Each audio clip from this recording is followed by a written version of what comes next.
Bonjour à tous, bienvenue sur ma chaîne. Aujourd'hui, nous allons parler d'un film nigérian fascinant et émouvant qui va certainement vous époustoufler. Il y a tant de leçons à en tirer, notamment sur le pardon, l'amour, la trahison, la douleur et bien plus encore. Alors, restez avec nous et écoutez cette incroyable histoire.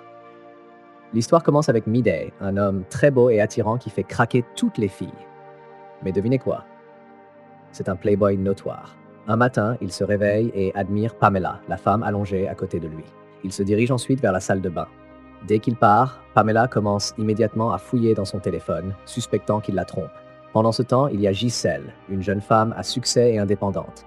Dans son appartement, elle est au téléphone avec l'équipe de maintenance de la résidence, car son eau ne fonctionne toujours pas, malgré ses plaintes précédentes. L'homme au bout du fil s'excuse et promet qu'un plombier sera envoyé bientôt.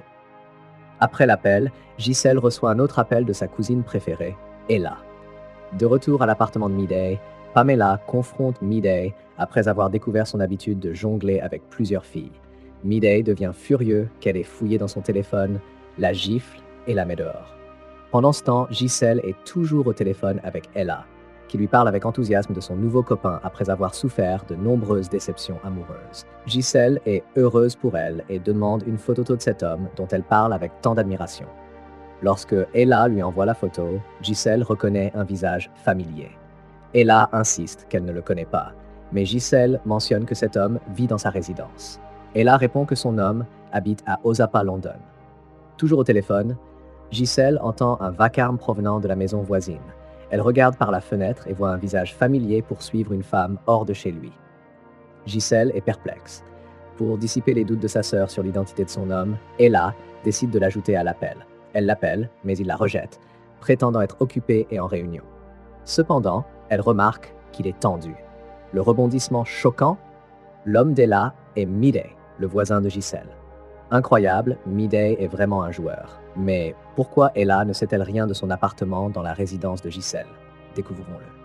Plus tard dans la journée, Ella rend visite à Gisèle dans son appartement et ensemble, elles découvrent les infidélités de Midday. Le cœur brisé, Ella veut le confronter, mais Gisèle essaie de la calmer. Cependant, Ella ne veut rien entendre. Chez Midday, il est en train de déclarer sa flamme à une autre femme, Priska, lorsqu'on frappe à la porte. C'est Ella. Elle est dévastée de trouver son homme avec une autre femme. Midday est pris au dépourvu, incapable de se justifier. Dans un accès de rage, Ella le gifle. Une bagarre éclate entre les deux femmes et Ella gifle également Priska. De retour à l'appartement de Gisèle, Ella révèle qu'elle est enceinte de Midday, laissant Gisèle sous le choc. Cependant, Gisèle console sa sœur brisée. Pendant ce temps, dans l'appartement de Midday, Priska essaie de partir, mais Midday la supplie de rester et elle accepte. Ce soir-là, Ella pleure dans son appartement, le cœur brisé par la douleur que Midday lui a causée. En sanglotant, elle se souvient du moment où Midday lui a fait sa demande en mariage. Ce souvenir intensifie sa douleur car elle n'a jamais eu de chance en amour. À ce moment-là, Gisèle l'appelle pour prendre de ses nouvelles. Elle parle et Gisèle réconforte sa sœur avec des mots apaisants. Plus tard dans la nuit, Midday raconte l'incident à son ami, qui le félicite d'avoir géré la situation comme un mec intelligent. Il s'avère que Midday n'était avec Ella que pour l'argent de son père. Alors qu'ils sortent pour manger, ils croisent Gisèle, la cousine d'Ella. Midday essaie de lui parler, mais Gisèle le prévient de ne plus jamais lui adresser la parole. Cette nuit-là, Gisèle reçoit un appel du médecin de famille d'Ella. Il l'informe qu'Ella a été transportée d'urgence à l'hôpital par sa femme de ménage après avoir tenté de se suicider. Heureusement, elle a survécu, mais malheureusement, elle a perdu le bébé. Gisèle remercie le médecin et le supplie de ne pas informer leur père, promettant de couvrir les frais. Cependant, le médecin insiste pour que la famille prenne en charge les dépenses. Gisèle se rend immédiatement à l'hôpital. Le lendemain, Ella est sortie de l'hôpital et rentre chez elle avec Gisèle. Elle est encore en souffrance. Lorsque Gisèle lui demande pourquoi elle a tenté de se suicider, Ella explique qu'elle était submergée par la dépression et commence à pleurer. Gisèle la réconforte et l'encourage à rester forte. Elle fait promettre à Ella de ne plus jamais se faire de mal à cause d'un homme, et Ella accepte. Le lendemain, Gisèle faisait son jogging quand Midday l'a approchée, mais elle lui a donné la gifle de sa vie. Son ami a éclaté de rire, lui lançant un regard du style « Je te l'avais dit ». Gêné, Midday s'est éloigné, laissant Gideon encore en train de rire. Plus tard ce même jour, chez Midday, lui et son ami discutaient de ce qui s'était passé le matin. Gideon a demandé à Midday s'il avait abandonné l'idée de conquérir Gisèle, mais Midday s'est vanté avec assurance qu'il allait la séduire. Il a fanfaronné en disant qu'il obtenait toujours ce qu'il voulait avec les femmes. Gideon a alors parié 3 millions de Naira, défiant Midday de conquérir Gisèle. Bien sûr, Midday a accepté le défi. Cet après-midi-là, la sonnette a retenti chez Gisèle. Lorsqu'elle a ouvert la porte, elle a trouvé un bouquet magnifiquement emballé. Surprise, elle a regardé autour d'elle mais n'a vu personne. Elle a ramené le cadeau à l'intérieur et a trouvé une note disant de Ayomid, un admirateur lointain. Gisèle était furieuse et irritée, elle a donc décidé de rendre le cadeau. En arrivant chez Midday, alors qu'elle s'apprêtait à frapper, elle a entendu une conversation entre Midday et Gideon. Ils parlaient du pari qu'ils avaient fait sur elle, sur la possibilité que Midday puisse la séduire et coucher avec elle. Déçue, elle a décidé de repartir avec le cadeau au lieu de les affronter. De retour dans son appartement, Gisèle a décidé de régler son compte à Midday. Avant de le faire, elle a appelé sa sœur Ella pour prendre de ses nouvelles et lui raconter les événements récents. Gisèle a promis à sa sœur qu'elle ferait payer à Midday la douleur qu'il lui avait causée, mais elle a d'abord demandé la permission d'Ella. Le lendemain, Gisèle s'est habillée d'une tenue très sexy, se préparant pour la suite. La sonnette a retenti chez Midday et c'était Priska revenant du marché avec des provisions. Midday a engagé une petite conversation avec elle avant qu'elle ne se rende à la cuisine pour cuisiner. Peu de temps après, la sonnette a retenti de nouveau. Cette fois, c'était Gisèle. Les choses allaient devenir intéressantes. Lorsque Gisèle est entrée, Midday et Gideon étaient sous le choc. Elle était la dernière personne à laquelle ils s'attendaient. Elle s'est présentée et a présenté ses excuses à Midday pour son comportement précédent. Midday, bien sûr, a accepté ses excuses et elle a ensuite proposé qu'ils deviennent amis, ce à quoi il a consenti. Pendant qu'ils discutaient, Priska est sortie de la cuisine, créant une situation embarrassante. Gisèle lui a demandé de partir, mais Midday l'a rassuré qu'il n'y avait pas de quoi s'inquiéter. Il a ensuite traîné Priska dans la cuisine, lui demandant de ne pas gâcher ses chances avec Gisèle, en disant que Gisèle était plus attirante qu'elle. Priska a quitté la maison. Gisèle a ensuite confessé à Midday qu'elle avait des sentiments pour lui, mais ne savait pas comment les exprimer avant. Elle a même proposé de finir de cuisiner pour lui, laissant Midday abasourdi, car il ne s'attendait pas à un tel comportement de sa part dès sa première visite. Elle l'a rassuré en disant que c'était normal, et il l'a emmené à la cuisine. En cuisinant, Gisèle pensait à quel point Midday était naïf de croire qu'elle l'aimait vraiment. Plus tard, Midday et Gideon étaient impressionnés par la façon dont Gisèle avait cuisiné et nettoyé la maison, malgré son statut élevé. Gideon a conseillé à Midday de la garder, la qualifiant de femme à marier. Mais Midday a refusé, lui rappelant qu'ils étaient dans un jeu et qu'il ne voulait pas perdre de vue le pari de 3 millions de Naira. Avec le temps, Gisèle et Midday ont commencé à passer plus de temps ensemble. Ils faisaient du jogging, cuisinaient, et leur lien semblait se renforcer. Un jour, dans le salon de Midday, alors qu'ils jouaient, Gideon est entré avec une mauvaise nouvelle. Ils avaient perdu un contrat, même après avoir rempli toutes les conditions de l'entreprise. Gisèle a proposé de parler avec le propriétaire de l'entreprise, car elle le connaissait. Après avoir passé un coup de fil, elle a assuré à Midday et Gideon que l'affaire serait examinée, les laissant excités et reconnaissants. Plus tard, dans la chambre de Midday, il a essayé de faire des avances à Gisèle, mais elle a résisté, lui disant qu'elle était vierge et qu'elle se réservait pour son mari. Elle lui a expliqué que s'il l'aimait vraiment, il respecterait ses limites. Midday a accepté d'attendre, et ils se sont câlinés en discutant. Le lendemain matin, l'ami de Midday lui a demandé s'il avait enfin couché avec Gisèle. Midday a menti, affirmant que oui, et a exigé les 3 millions de Naira de Gideon. Alors qu'ils se disputaient à propos de l'argent, Gisèle est entrée, visiblement déçue. Midday a essayé de s'expliquer, mais elle l'a coupé et lui a demandé de ne plus jamais lui parler. Elle est partie, laissant Midday furieux contre son ami pour avoir provoqué la rupture avec Gisèle. Le lendemain, Midday était très inquiet pour Gisèle. Il a supplié son ami de l'appeler, mais elle n'a répondu à aucun de ses appels. Gideon lui a conseillé de lui laisser de l'espace, pensant qu'elle finirait par revenir. Gideon était heureux de voir ce nouveau côté plus sincère de Midday. Ce soir-là, Midday a encore essayé d'appeler Gisèle, mais elle n'a toujours pas répondu. Déterminé à arranger les choses, il s'est rendu chez elle pour s'excuser. En arrivant, il a avoué qu'il était tombé amoureux d'elle. Gisèle, bien que blessée, lui a fait part de sa déception, lui reprochant de l'avoir fait tomber amoureuse pour ensuite la trahir. Elle lui a ensuite demandé de partir, affirmant qu'elle ne pouvait plus lui faire confiance. Bien que Gisèle ne faisait que prétendre être brisée, elle a même pleuré, montrant à quel point les femmes peuvent être rusées quand il s'agit de gérer les hommes, ce qui surprendrait même le diable. Se sentant victorieuse, elle a partagé la nouvelle avec sa sœur, Ella. Ce même soir, Midday était assis dans son appartement, plongé dans la tristesse. Gideon a confirmé que Midday était vraiment amoureux de Giselle et lui a conseillé de la poursuivre sérieusement. Midday a admis ses sentiments et Gideon l'a encouragé à couper les ponts avec toutes les autres femmes de sa vie, insistant sur le fait que Giselle en valait la peine. Il lui a aussi dit de continuer à l'appeler. Le lendemain matin, Midday est allée chez Giselle. Elle était furieuse contre lui car elle lui avait déjà dit d'arrêter de l'appeler ou de lui rendre visite, mais Midday a continué à s'excuser et à supplier d'avoir une dernière chance. Giselle l'a sévèrement averti de rester loin d'elle. Finalement, Giselle a accepté les excuses de Midday. Midday a alors décidé de se racheter auprès de toutes les femmes qu'il avait blessées dans le passé. Il a raconté à Giselle l'histoire d'une femme en particulier qu'il avait fait souffrir et a exprimé l'espoir qu'elle lui pardonnerait. Giselle était ravie de voir que Midday avait changé et lui a demandé ce qui avait provoqué cette transformation. Midday a expliqué que c'était grâce à elle, Giselle lui avait fait prendre conscience de la façon horrible dont il avait traité les femmes. Et il lui a dit à quel point il était fier de leur relation et déterminé à la faire fonctionner.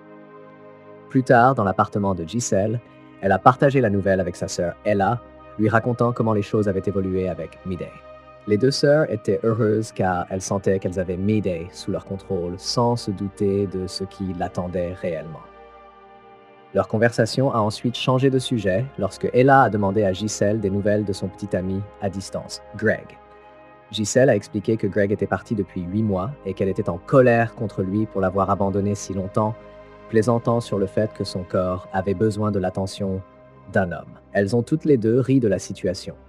Ce soir-là, Giselle était au téléphone avec Midday, qui lui a dit qu'il ne viendrait pas la voir.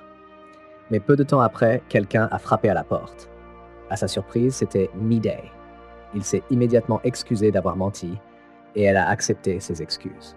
Midday a ensuite demandé des nouvelles de sa femme de ménage et en apprenant qu'elle n'était pas disponible, il a proposé d'envoyer la sienne pour l'aider, sachant qu'il lui serait difficile de nettoyer la maison seule. Il a insisté pour qu'elle laisse sa clé afin que sa femme de ménage puisse faire le ménage et la cuisine, laissant Giselle surprise par sa générosité. Elle l'a remercié et l'a embrassé, bien que son comportement lui ait semblé étrange. Malgré tout, elle n'a pas cherché plus loin.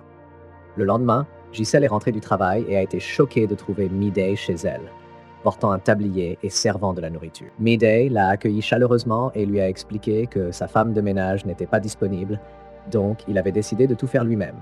Il avait même nettoyé son appartement et cuisiné pour elle. Giselle était émerveillée par ses efforts, s'exclamant « C'est difficile de croire que tout cela vient de toi, avec toutes les filles que tu as manipulées et dont tu as brisé le cœur. » Midday, visiblement honteux de son passé, a exprimé de profonds regrets. Il a confessé que ce n'était pas son intention de devenir un coureur de jupons, mais que les expériences de la vie l'avaient conduit sur ce chemin. Midday s'est davantage ouvert, partageant son histoire. À 15 ans, il a perdu la personne qu'il aimait le plus au monde, sa mère. Il était dévasté et avait presque renoncé à la vie jusqu'à ce que sa tante vienne s'occuper de lui. Elle est devenue son pilier de force. Mais le destin a encore frappé lorsque sa tante a disparu après une sortie au marché, ne revenant jamais. Brisé, Midday avait l'impression que le monde s'était écroulé. Puis, il a rencontré Maria, une fille dont il est tombé éperdument amoureux, ravivant sa foi en l'amour. Mais un jour, Maria a disparu. Son oncle l'avait emmenée loin, aux États-Unis, parce que Midday venait d'une famille pauvre. Cet événement l'a anéanti, et à partir de ce jour, il a juré de ne plus jamais avoir le cœur brisé. Il a promis de contrôler ses émotions et de ne plus jamais laisser quelqu'un entrer dans sa vie. Giselle, l'écoutant attentivement, était surprise par son histoire, bien qu'elle ait estimé que ce n'était pas une excuse suffisante pour devenir un coureur de jupons. Midday a alors avoué qu'il n'était plus cette personne. Elle l'avait changé. Il l'a supplié de rester patiente avec lui, car il se sentait comme un bébé apprenant à marcher. Il avait besoin d'elle plus que jamais, laissant Giselle sans voix et partagée alors qu'elle commençait à s'attendrir envers lui. Plus tard dans la nuit, Giselle a supplié Ella de pardonner à Midday et de renoncer à leur plan de vengeance. Elle a fait valoir que si elle continuait, cela le briserait et que sa conscience en serait tourmentée. Cependant, Ella était toujours en colère et déterminée à punir Midday. Elle croyait que Giselle était tombée amoureuse de lui, c'est pourquoi elle le défendait.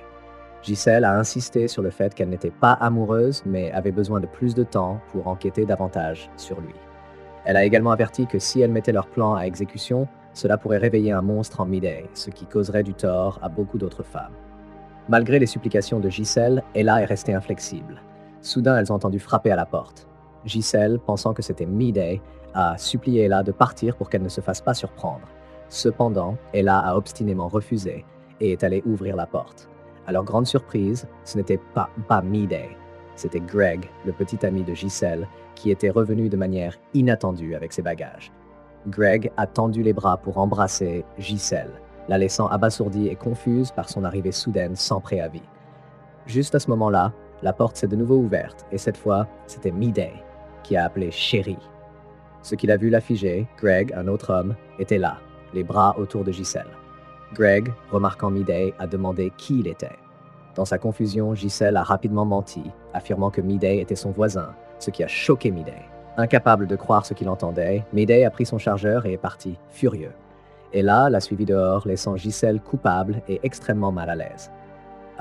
Dehors, Ella a couru après Midday et l'a nargué en lui demandant « Quel goût a la vengeance ?»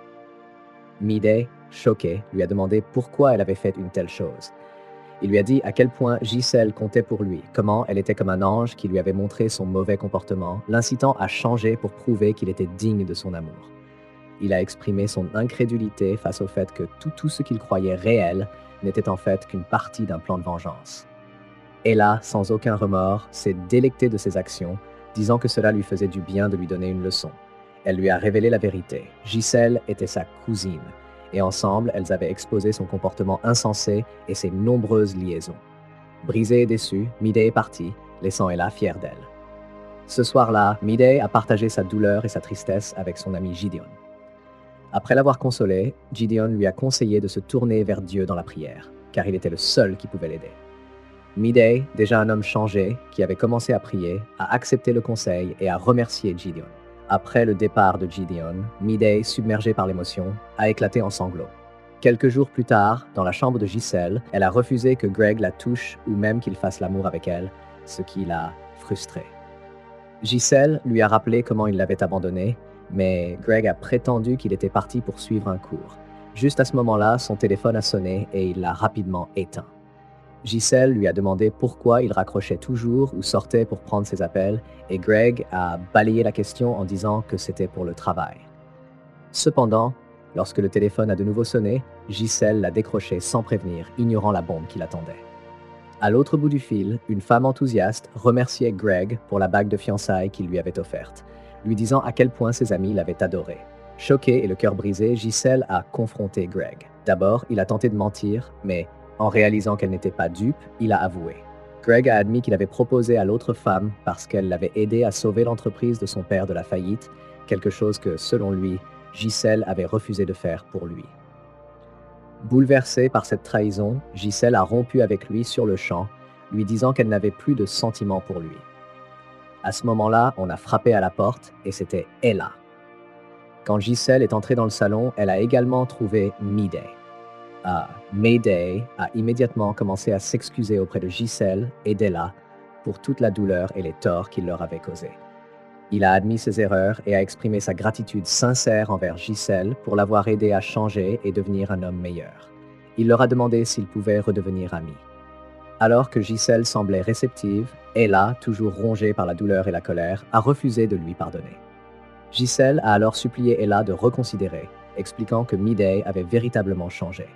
Malgré cela, Ella est restée inflexible et a quitté la pièce, laissant Midday et Gisèle confus et submergés. Midday, rempli de regrets, a remercié Gisèle d'avoir essayé de convaincre Ella.